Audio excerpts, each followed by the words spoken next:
21번에 보시면 그 샤프츠 베리, 자, 이 인물이 지금 나와 있네요. 그래서 자, 위에 어떤 여기서 근대 미학의 기초를 마련한 인물이 바로 이 샤프츠 베리란 인물인데 그의 미학에 대한 이야기를 하고 있습니다. 미학, 미적인 아름다움에 대한 거.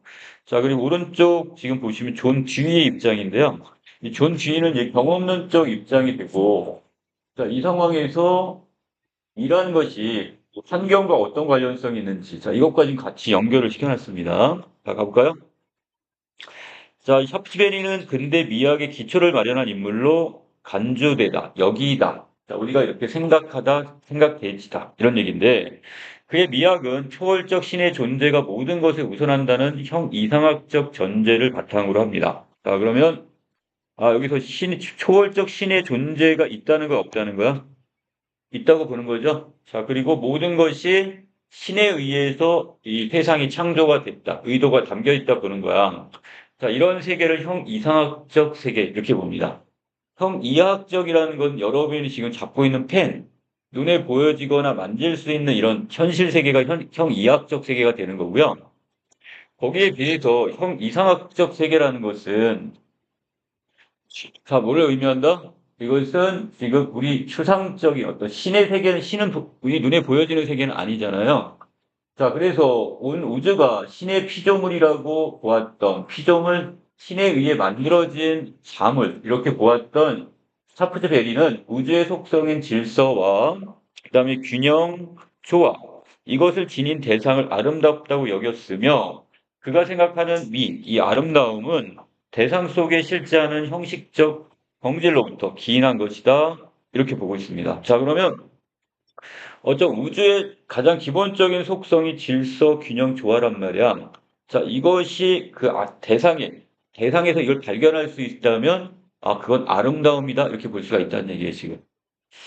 자, 밑으로 갑니다. 샤프츠베리가 가지고 있는 또 다른 형이상학적 전제는 또 뭐냐?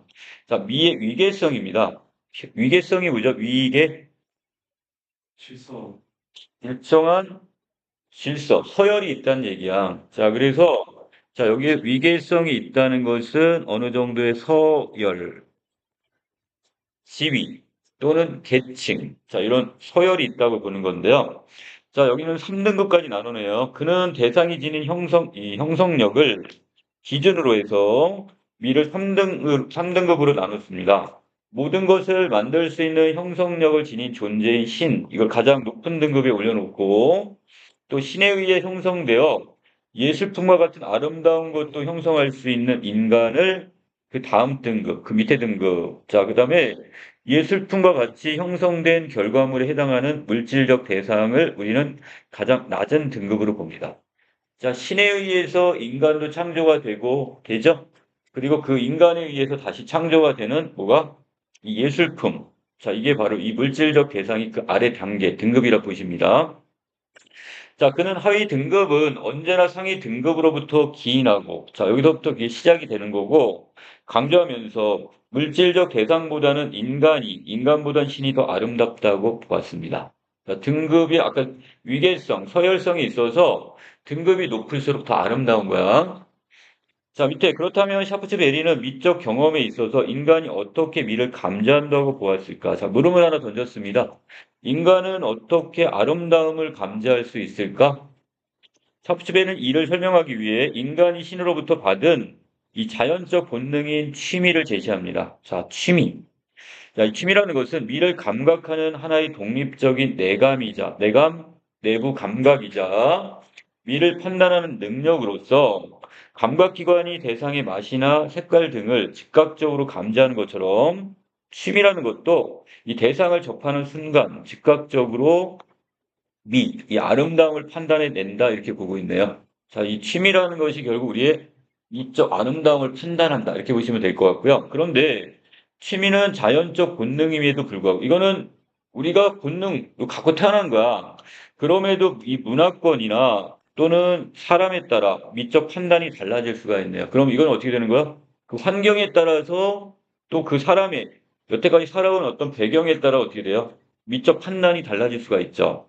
자, 그래서 샤프트베리는 그 이유를 본능이 왜곡되기 때문이야. 달리 이야기하면 이 취미가 왜곡되기 때문이다 이렇게 봤고 취미는 본능이기 때문에 인간의 노력으로 새롭게 얻을 수는 없어. 이건 미리 선천적으로 타고난 것이기 때문에 이거는 지금 새롭게 얻을 수는 없지만 이 사회적 영향에 따라서 아까 사회적 영향 뭐가 있었죠?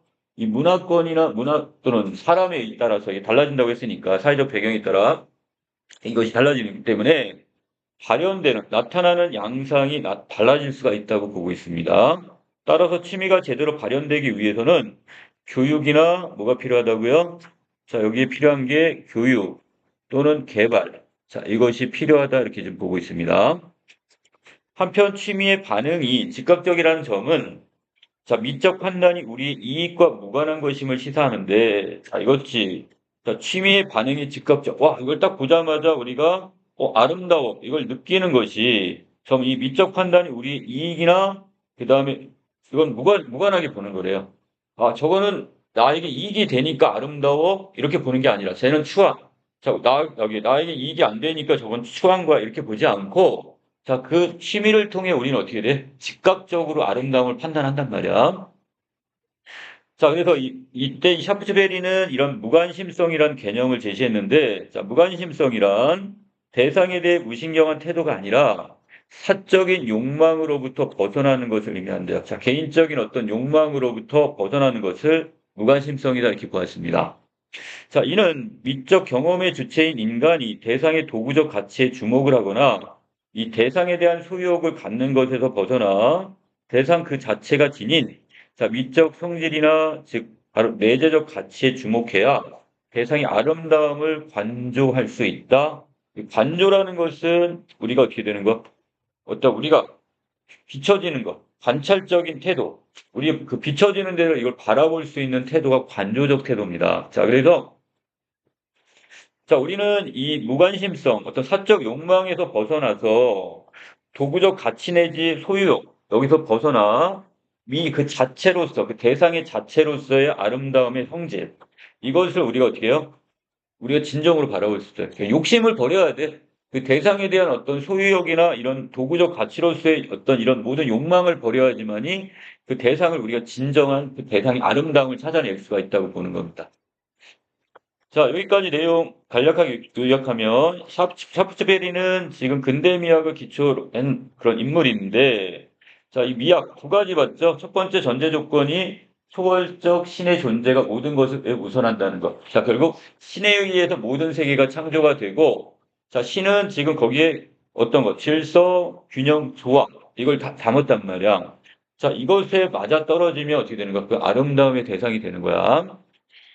자, 그리고 두 번째는 이 미라는 것이 위계성을 지녔기 때문에 신이 있고 그 아래 단계 인간이 있고 인간 아래 단계에 바로 이 예술품이 있다고 보는 거죠. 그리고 가장 아름다운 것은 가장 높은 단계인 신부터 이렇게 차례대로 간다는 거. 자, 그리고 우리가 이 인간이 어떻게 미를 감지하는 거냐. 우리에게는 선천적으로 타고난 뭐가 있기 때문에 바로 취미라는 것이 있기 때문에 취미가 바로 이런 것을 즉각적으로 어떤 우리가 이익이나 그 다음에 이런 것이 없이도 바로 그걸 우리가 알아낼 수가 있대요. 자, 그런데 이 선천적인 본능인 여기 취미는 어떻게 되는데 문화권이나 사람에 따라 달라지기 때문에 자, 이것이 지금 어떤 취미, 살아가면서 이게 취미에 왜곡이 생길 수가 있어요. 그래서 이거를 자, 교육이나 개발을 통해서 다시 어떻게 되죠? 온전한 것으로 다시 상태로 돌려놔야 되겠죠. 자, 그래서 우리는 그 무관심성이라는 단어를 쓰면서 이 무관심성 결국 우리가 어떤 그 대상을 도구적 가치로 볼 것도 아니고 소유의 대상으로 보면 안 된대. 그렇게 한 다음에서야 온전하게 그 아름다움, 대상의 아름다움을 우리가 발견할 수 있다고 얘기하고 있습니다. 자, 남단에 갑니다. 존 듀이는 인간을 자연의 일부이자 환경과 긴밀하게 연결되어 있는 유기체로 보았는데 그래서 경험의 주체인 인간은 환경과 같은 경험 대상에 적응할 뿐만 아니라 그 대상을 자신에게 적응시키는 과정을 반복해 경험을 생성한다고 보네요. 자, 경험의 주체는 인간이고요. 그 경험의 대상이 바로 환경이야. 자, 우리는 그것이 반복되면서 경험적 대상에 이렇게 우리가 환경에 적응하면서 그것이 이렇게 반복이 되며 경험이 쌓아지는 거래. 자, 뒤는 어떤 경험의 시작부터 의도된 목적이 달성되다, 이루어지다. 자, 이거 마지막 문제 여기 들어갔을 겁니다. 자, 이 어떤 목적이 이루어지는 완결에 이르기까지 경험을 이루는 행위들이 온전하게 이어지는 이 경험을 자, 하나의 경험이라고 했는데, 자, 시작부터 완결까지 하나의 어떤 일련의 과정이 경험이야. 하나의 경험이 되는 거고, 뒤에 이렇게 경험을 이루는 각 행위가 서로 긴밀히 연결이 되어 경험이 완결이 되면 하나로 통합된 단일체가 된다고 보았습니다. 자, 그래서 이 경험을 이루는 각 행위가 긴밀하게 연결됨으로써 경험이 완결이 되었을 때 그게 하나의 통합된 단일체가 되는 거고, 이 하나의 경험이 단일체가 될 수 있는 것은 질성으로 묶여 있기 때문에 봤습니다. 자, 질성이란 말을 썼는데요.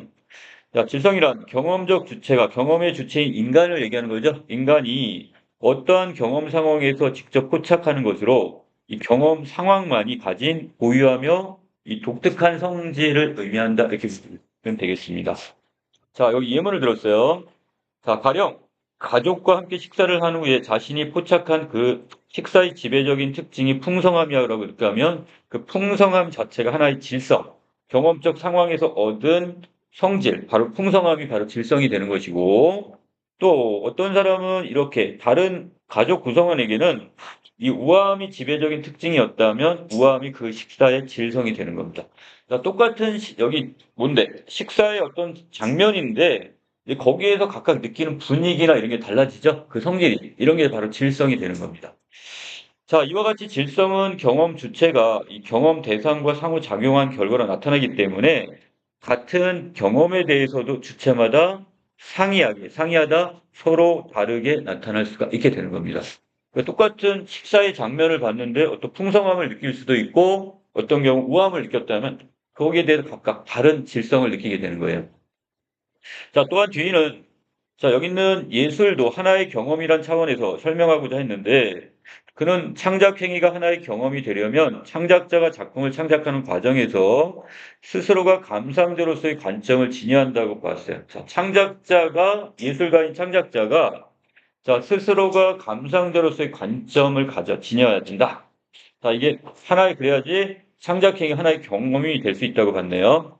자, 이것은 자신의 창작 행위가 의도한 목적을 향하여 제대로 수행되고 있는지 이 감상을 통해 지속적으로 판단하며 끊임없이 행위를 선택하고 결정함으로써 작품을 완성해야 한다는 것을 의미합니다. 자, 나는 창작자야, 예술가야. 그런데 내가 어떻게 해? 결국 이 감상자가 과연 이것을 보고 내가 의도한 이것들을 제대로 내가 어떻게 해? 그 사람이 느낄까? 내가 지금 이것을 제대로 지금 내 의도한 목적을 제대로 여기 어떻게 해? 표현하고 있나? 이런 것들을 계속해서 어떻게 되는 거야? 내가 계속 되돌아보고, 자, 그걸 한다. 끊임없이 그거에 대해서 묻고 거기다 답을 계속 찾아가는 거야. 그래서, 아, 나는 지금 이 예술 작품을 통해 이 감상자들한테 어떠한 주제, 어떤 의도를 이렇게 보여주고 싶어? 이제 그것들이 제대로 지금 수행되고 있는지를 계속 점검하는 이 과정이 바로 감상자로서의 관점으로 보시면 돼요. 또한 뒤에는 창작자가 기술적 정교함이 아니라 자신의 작품을 통해 감상자가 어떠한 경험을 갖게 될 것인가에 대해 주목을 해야 한다 이렇게 보고 있습니다. 자, 그래서 이 기술적으로 얼마나 정교하게 그 예술품을 만들어내느냐보다는 자기가 만든 작품을 통해서 감상자들은 어떠한 경험을 갖게 될까? 이것에 더 관심을 가져야 된다고 보고 있어요. 한편 뒤는 감상자의 미적 경험에서 감상 행위가 하나의 경험이 되기 위해서는 감상자도 또한 창작자가 작품을 실제로 만드는 행위에 견줄 만한 자기만의 경험을 창조를 해야 한다 이렇게 보고 있습니다. 자, 그러면 어떤 예술 작품 자체가 하나의 경험이 되기 위해서는 그 창작자도 어떻게 되는 거 자신의 의도를 제대로 표현하는지를 계속 작품 활동을 통해서 어떻게 되고 계속 점검을 해야 되는 거고 또 감상자 입장에서는 어떻게 돼요? 이 창작자의 작품을 자기가 만든 행위로 견줄 만큼의 자기만의 경험을 갖고 있어야 돼. 그리고 그걸 통해서 예술 작품을 이해를 해야 되겠죠. 그래서 이게 하나의 경험이 된다고 보는데 이 창작자가 자신의 의도대로 작품을 완성하게 노력한 것처럼 감상자도 연습이나 수련을 통해서 길러진 자신의 관점과 관심에 따라 작품을 감상해야 한다는 겁니다. 따라서 이 두위의 관점에서 예술 작품의 의미와 가치는 고정되어 있는 것이 아니라 대면하다, 마주하는 감상자의 문화적, 시대적 상황, 배경 등에 따라 달라질 수 있다 이렇게 보네요. 감상자가 지금 어떤 문화적인 상황에서 또 어떤 시대적 배경 하에서 이 작품을 감상하느냐에 따라서 그 내용, 작품의 의미와 가치는 달라질 수가 있다고 보고 있습니다. 자, 16번 문제. 가나에 대한 설명이 적절치 않은 걸 지금 찾으라고 그랬어요. 나머지 오답 정리 여러분들 해놓으셔야 되겠고요. 5번에 가와나는 모두 여기 미적 경험의 과정에 특정 철학자의 견해가 들어갔다. 자, 먼저 가에서는 누구의 철학? 여기 샤프트 벨이고, 그 다음에 나에서는 바로 뒤이죠. 전 뒤에 어떤 이런 철학적 견해가 들어가 있다. 이렇게 보시면 되겠고요. 자, 선택지 1번에 여기 견해가, 이 철학자의 견해가 변해가는 과정 없습니다. 그리고 이 특정 철학자의 견해를 비판을 받는 이유, 이것도 없었고, 자, 이 부정적 측면에 대한 언급 없었고요. 자, 나는 가와 다르겠다는데 둘 다 여기 관련 어떤 역사적 배경. 자, 이 작품의 어떤 역사적 배경을 제시한 건 다 없습니다. 자, 그렇기 때문에 답은 5번 이렇게 보시면 돼요. 자, 17번에 윗글에 대한 이해가 적절치 않은 걸 찾으라는데, 자, 가 부분에 보시면 2번에 샤프트벤에는 취미가 지속적인 교육과 개발을 통해 얻을 수 있는 것이라고 본다 그랬는데, 취미라는 건 어때요? 이거는 내가 선천적 본성을 가지고 자연 본적 본성을 갖고 이미 갖고 태어나는 거야. 그렇다면 이걸 얻을 수 있는 것은 이미 내가 태어나면서부터 얻은 거죠. 근데 이것이 어떻게 되는 거야? 그 사회적인 어떤 환경이나 여기에 따라 달라질 수가 있어. 그거는 뭐가 된 거야? 취미 자체가 왜곡이 돼버리는 거라고 했지. 자, 이 자체가 취미를 지속적 개발, 교육과 개발을 통해 얻는 것은 아니죠. 그러면 지속적 교육과 개발은 왜 필요한 거죠? 왜곡된 취미를 다시 본래 상태로 돌려놓기 위해 필요한 거지, 이 취미 자체를 얻을 수 있는 것은 아니다. 됐나요? 자, 나머지 1번부터 샤프츠베리는 인간을 예술품을 만들 수 있는 존재로 봤죠? 자, 그래서 신이 가장 윗단계, 그 다음에 인간, 마지막 예술품이었어. 자, 3번의 뒤는 경험의 주체인 인간을 환경과 긴밀하게 연결되는 유기체로 보았어요. 그렇죠? 자, 뒤는 의도한 목적이 달성되는 완결에 이르지 못한 경험은 하나의 경험이 될 수 없다. 이렇게 봤습니다. 그렇죠? 자, 그래서 또 완결된 것까지, 시작에서부터 완결된 하나의 과정이 있어야 돼요. 5번, 뒤는 기술적 정교함만으로는 하나의 경험으로서의 창작행위가 성립할 수 없다고 보았습니다. 자, 그래서 기술적 정교함만 있어서는 안 된다. 이렇게 얘기했어요. 자, 18번에 무관심성이란 말은 뭐라고 했죠? 내가 어떤 대상을 소유하거나 그것을 어떻게 하는 것? 이걸 지배하거나 이런 것과는 관련이 없는 것이어야 되잖아. 자, 그렇다면 여기에서 자, 어떤 소유욕 같은 거 여기 있어서는 안 돼요. 그래서 자, 이게 예로서 적절한 걸 찾으라 했으니까 바다를 보고 물결이 끝없이 이어져 있는 바다의 광활함에 대해서 감탄하는 것은 있는 그대로에 대한 감탄이지 내가 그것을 도구로 이용하거나 또는 이것을 소유하고자 하는 건 아니니까 답은 2번이 되는데 자, 나머지 좀 많이 여러분들이 좀 틀릴 수 있는 점. 이걸 학문적 성취를 이루고자 하는 것도 나의 목적에 맞게 이걸 이용하라는 것이고 노랗게 물든 것도 몰랐다고 했으니까 얘는 어떻게 될까요? 이 자체를 지금 나는 느끼지 못하는 거니까 이건 안 됩니다. 자, 그 다음에 소장한다는 건 소유하고 연결되는 거니까 안 되고 자, 사랑을 전달하기 위한 이건 뭐가 되죠? 도구로 사용한다는 뜻이니까 이것도 돼서는 안 됩니다. 자, 이거 특히 2번하고 5번 착각하시면 안 됩니다. 답은 2번. 자, 19번에 보시면 취미와 질성에 대한 이야기를 갖고 있는데, 자, 이 중에 적절한 거. 자, 취미는 미를 감지하는 독립적 능력이야. 자, 그래서 나는 이것은 우리가 자연적인 본성, 타고나는 거야. 자, 이것이 지금 왜곡되지 않는다면 대상의 아름다움을 온전하게 우리가 어떻게 해요? 감지할 수가 있어요. 자, 또한 질성이라는 것은 어떤 상황의 경험을 통해서 내가 느끼는 어떤 분위기나 이런 것들이 다 포함이 되는 거니까, 이건 경험 대상과의 상호작용. 내가 어떤 경험이 없으면 그것에 대해 내가 느낄 수 없는 거잖아. 상호작용을 통해 내가 아까 풍성함을 느꼈냐? 뭐 이런 것들이 거기에 해당이 되는 거예요. 자, 답 2번이 되겠네요. 자, 나머지 오답 정리해 놓으시기 바랍니다. 자, 넘기겠습니다. 자, 20번. 라파엘로가 지금 A에 대해 보인 반응이 적절치 않은 걸 찾으랬는데, 자, 보기에 여기에 대해서 가날 이한 학생이 A에서 자, 라파엘은 토론을 바탕으로 한 지식 탐구의 중요성을 여기서 드러내기 위해 아테네 학당이라는 그림을 창작했대요. 자, 그림을 그린 의도가 목적이 뭐래요? 바로 지식 탐구의 중요성이라는 것을 드러내기 위해서라고 했어요. 그런 책을 들고 있는 탐구하는 모습, 토론에 열중하는 모습 등 실존했던 철학자들을 다양한 모습으로 묘사했는데 이 한 사람 한 사람을 그릴 때마다 이 묘사가 지식 탐구의 중요성을 드러내기에 적합한지를 고려하며 창작을 했답니다. 또한 건축물과 인물들을 완벽한 배칭과 비례에 따라 균형 있게 구성을 했고, 자, 더 나아가서 여기 원근법을 살렸답니다. 자, 이 작품을 감상한 사람들은 원근법을 통해 실제 그 공간 속에 있는 듯한 현실감을 느낀다고 평가를 했고요. 한편 그림 속 일부 인물들은 분명하게 식별이 안 돼요. 인물들의 정체에 대한 다양한 해석과 논쟁도 발생을 했답니다. 자, 그렇다면, 자, 이 중에, 자, 아테네 학당과 관련한 어떤 해석인데, 이 중에 적절치 않은 거예요. A의 인물에 대한 다양한 해석과 논쟁에 대해 샤프트베리는 취미가 왜곡되어 나타난 결과를 볼 거다. 맞나요? 뭐가 맞아요, 지금? 자, 여기에서 지금 다양한 해석이 된다는 건 왜 그런 거야? 그 앞에 부분에 이것이 그림 속 인물들이 자, 분명하게 지금 식별이 되지 않다 보니까 자, 그걸로 인해서 지금 뭐 하는 거야? 이것을 인물들의 정체가 누구지? 그것이 다양하게 해석이 되는 거지. 자, 이 자체가 지금 여기 취미가 왜곡되었기 때문에 나타난 거 아니죠.